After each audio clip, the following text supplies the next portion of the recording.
Gossip Kalla Media Partner Nagar Sahyadri Associated by Sahyadri Publication.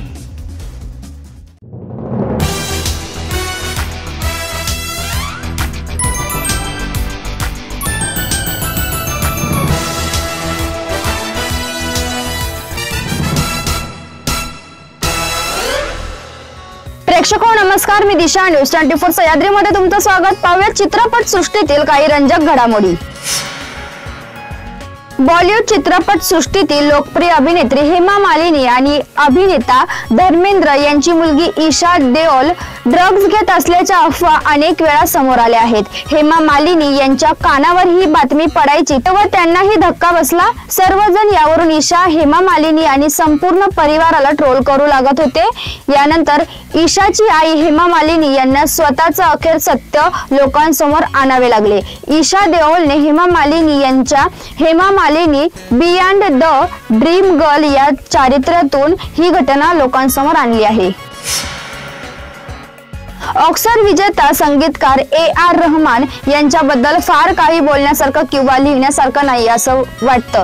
तेव्हाच कुठेतरी एक नवीन किस्सा समोर येतो जो त्यांच्याबद्दल काहीतरी नवीन सांगतो. हे ऐकल्यानंतर त्यांच्याबद्दल असणारं कौतुक आणखी वाढतं. त्यात जर हा किस्सा त्यांच्यासह काम करणारे त्यांचे सहकारी सांगतात तर तो अधिक मनोरंजक ठरतो. त्यातूनच तो एक परिपूर्ण गोट का आहे हे अधोरेखित होतं. अलीकडे प्रख्यात कवी आणि गीतकार गुलजार यांनी रहमानच्या कार्यशील बद्दल एक रंजक माहिती शेअर केली.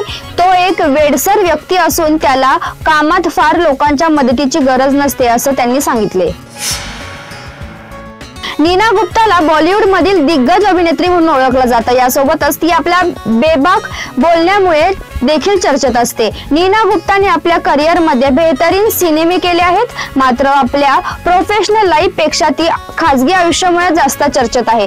या दरम्यान नीना गुप्ताचा आणखी एक व्हिडिओ सोशल मीडियावर व्हायरल झाला आहे. या व्हिडिओमध्ये नीना गुप्तेने एका अभिनेत्रीच्या स्तनावर कमेंट केली आहे. काय म्हणाली नीना गुप्ता?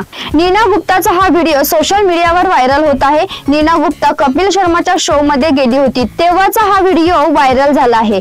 यावेळी कपिल शर्माने नीनाला हॉलिवूड सिरीज वेब वॉच मध्ये पॅमिला एंडरसन बाबत एक अशी गोष्ट म्हटली आहे की जी ऐकल्यानंतर प्रत्येकाने आपल्या कानावर हात ठेवले. एवढंच नाही तर कपिल शर्माच्या प्रश्नाला नीना गुप्ताने अतिशय परखड पद्धतीने उत्तर दिलं आहे. अस्ताद काळेने छावा सिनेमात छोटीशी नकारात्मक भूमिका साकारली आहे. सिनेमा आता नेटफ्लिक्सवर प्रदर्शित झाल्यानंतर अस्ताद काळे यांनी फेसबुकवर या पोस्ट केल्या आहेत. त्यानंतर अस्तादवर टीकेची झोड उठली आहे. छावा चित्रपटातील चुका दाखवलेल्या आहेत. अस्तादने एकूण 5 पोस्ट केल्या आहेत. त्याने म्हटलं आहे की हा कुठला इतिहास आहे. महाराणी सोयराबाई सरकारने छत्रपती संभाजी महाराजांविरुद्ध औरंगजेबाच्या मुलाला पत्र पाठवलं होतं. काय पुरावे आहेत याचा असे सवाल त्यांनी केले आहेत. बॉक्स ऑफिसवर सध्या जाट चित्रपट धुमाकूळ घालत आहे. या चित्रपटात सनी देओल मुख्य भूमिकेत आहे तर रणदीप हुडाने नकारात्मक भूमिका साकारली आहे. दरम्यान रणदीप हुडाने नुकतंच एका मुलाखतीत आपण राम गोपाल वर्माच्या चित्रपटासाठी रंग दे बसंती नकारला होता असा खुलासा केला आहे. पण आज आपल्या या निर्णयाकडे मागे वळून पाहताना त्याला जर आपण तो चित्रपट केला असता तर वेगळ्याच लीग मध्ये असतो असं वाटत आहे. गॉसिप कल्लामध्ये आपण इथंच थांबतोय. मात्र तुम्ही पाहत राहा न्यूज 24 सह्याद्री.